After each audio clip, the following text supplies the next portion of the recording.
Look at these images very carefully.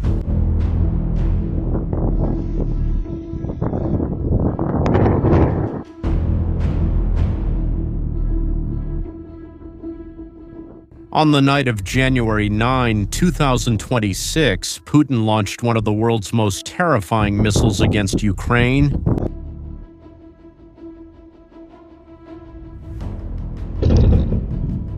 The Oreshnik, a hypersonic missile capable of carrying nuclear warheads. It hit Lviv, a city just 70 kilometers from the border with Poland, a NATO member.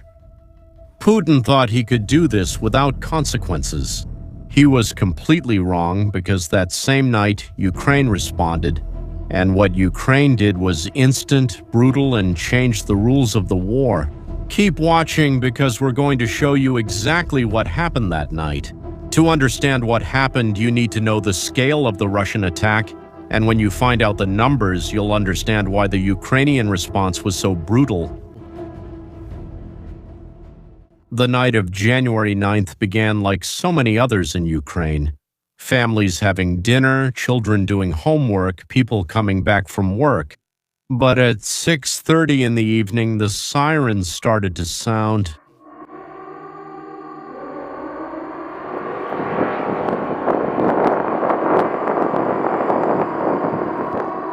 And what was coming from the sky was not a regular attack. 242 drones, 36 missiles, all launched at the same time. It was one of the largest attack waves since the beginning of the war. The goal was not just to destroy, it was to terrorize.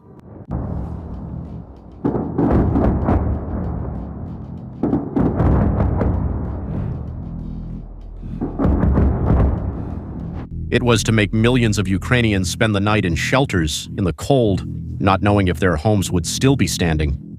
In Kyiv, the capital, 4 people died and 25 were injured. Among the dead was a paramedic, Serhiy Smolyak, 38 years old, a family man. And Russia also carried out double attacks in Kyiv that night, hitting the same place twice. The first time creates victims, the second kills those trying to save them. Serhiy died doing his job, trying to save lives, and Russia killed him. But that wasn't what shocked the world that night. It was what happened. 550 kilometers to the west, in Lviv. Lviv is considered one of the safest cities in Ukraine. It's in the far west of the country, so far from the front line that whole families have taken refuge there. Since the beginning of the war, it was a place where children could still go to school without the constant fear of attacks. On the night of January 9th, that changed forever. That night, residents of Lviv looked up at the sky and saw something they had never seen before. 6 beams of light descended at impossible speeds, each beam splitting into 6 other objects. 36 luminous points fell and struck the world, the Oreshnik. Now you need to understand what makes this missile so dangerous. The name Oreshnik means hazelnut tree in Russian. It was given because of the way the bombs spread out, falling like branches from a tree. But there's nothing poetic about it. This missile travels at Mach 10 over 13,000 kilometers per hour, 10 times the speed of sound. At that speed, it can travel from Moscow to Berlin in less than 20 minutes. And when it re-enters the atmosphere, it gets so hot that radars simply can't detect it. But the worst part isn't the speed, it's the payload it carries. A single Oreshnik doesn't drop one bomb, it drops 36, 6 main bombs, each splitting into 6 more, 36 targets at the same time. And do you know what that means? It means that even if you manage to shoot down a few, the others will hit. It's almost impossible to stop. Putin had already used this missile once before, in November 2024 against the city of Dnipro. It was a warning test, but no one took it seriously. On January 9th, Putin decided to use it again, but this time against Lviv, 70 kilometers from the border with NATO's Poland. The message was clear to Europe: no one is safe. If I want, I can hit Warsaw, Berlin, Paris, and you can't do anything to stop me. But Putin made a mistake. He believed Ukraine would simply accept the attack, be fearful, and lack the courage to fight back. He was wrong because while Oreshnik was still in the air, Ukrainian commanders were already making a decision. Putin can strike near NATO, Ukraine can strike at the heart of Russia. And that's exactly what happened. On January 9th, Ukrainian drones launched that night. But the target wasn't the front line, it wasn't military bases near the border, the targets were deep inside Russia. Volgograd, 500 kilometers from the front line, and Belgorod, the city that supplies the entire Russian military operation in Ukraine. What happened? You need to understand how Ukraine managed to do this, how Ukrainian drones were able to fly 500 kilometers inside Russian territory without being shot down. And the answer will surprise you. The drones that Ukraine uses aren't those small ones you see in stores. They're long-range drones, specifically developed for deep missions. Some are manufactured in Ukraine itself, while others are modifications of commercial drones turned into weapons. And they have a crucial advantage: they fly low and slow.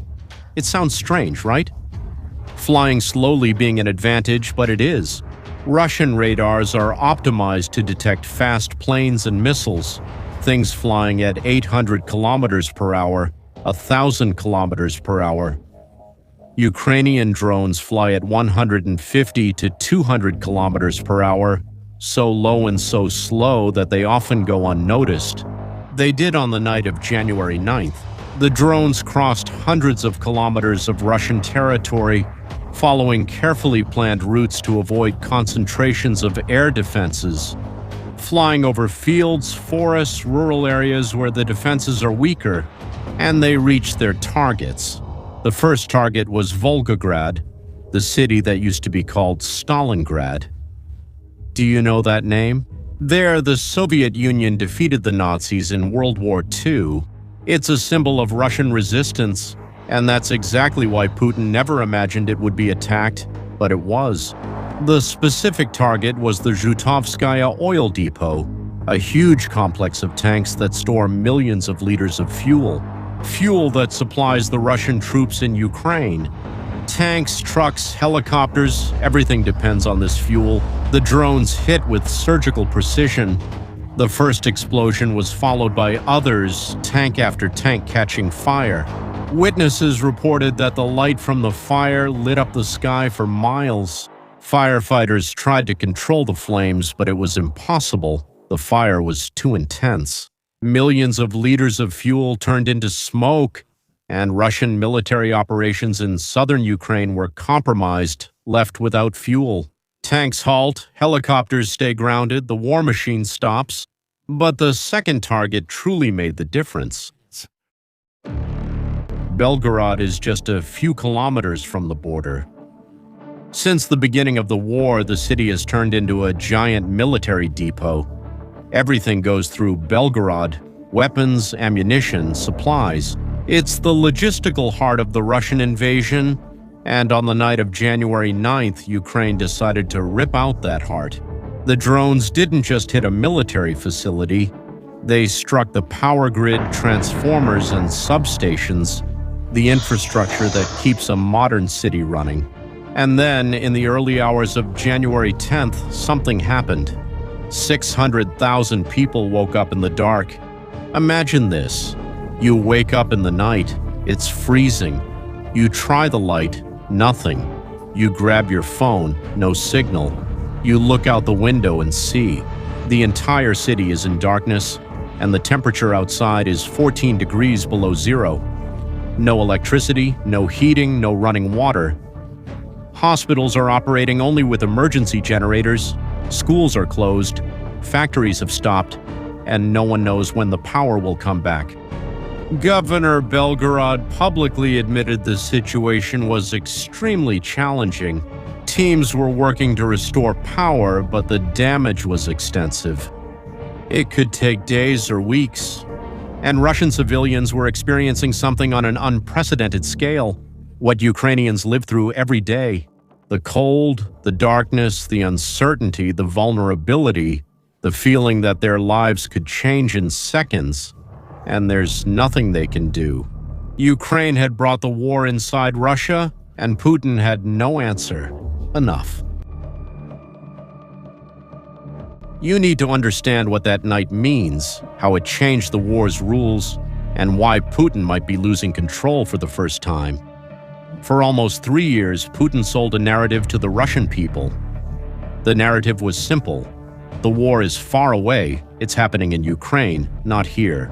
You are safe. Life goes on as normal. Go to work, take your kids to school, let the army take care of it. And for most Russians, especially in Moscow and St. Petersburg, that's exactly how it was. The war was something they saw on television, distant, abstract. It didn't affect their daily lives. The night of January 9th shattered that narrative. Now 600,000 people in Belgorod can't ignore the war. They felt the cold, the darkness, the fear firsthand, and now they're asking questions. Questions that Putin doesn't want to answer. If Ukraine can hit Belgorod, it can hit other cities. If it can destroy our power grid, what else can it destroy? And if we're this vulnerable, why are we still in this war? And is there more?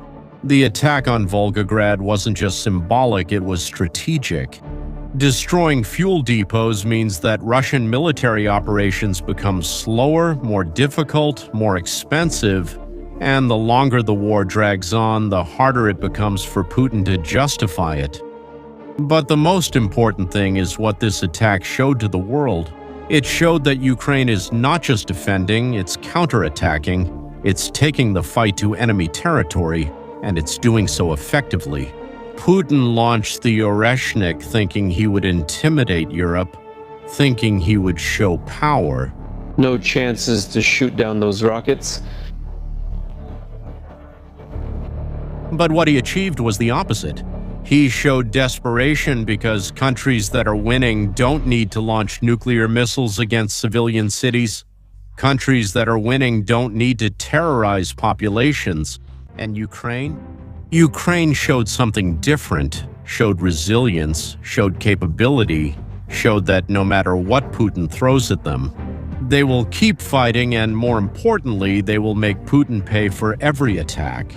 The war changed that night because now it's not just Ukraine suffering, it's Russia too. And when the Russian people start to feel the consequences of the war, everything changes. Putin may have Oreshnik, he may have hypersonic missiles, he may have nuclear weapons, but he can't control what those weapons cause. He can't control the response, and he can't control the narrative. When 600,000 people wake up in the dark and start asking questions, the night of January 9, 2026 will be remembered not as the night when Putin showed his power, but as the night when he showed his weakness.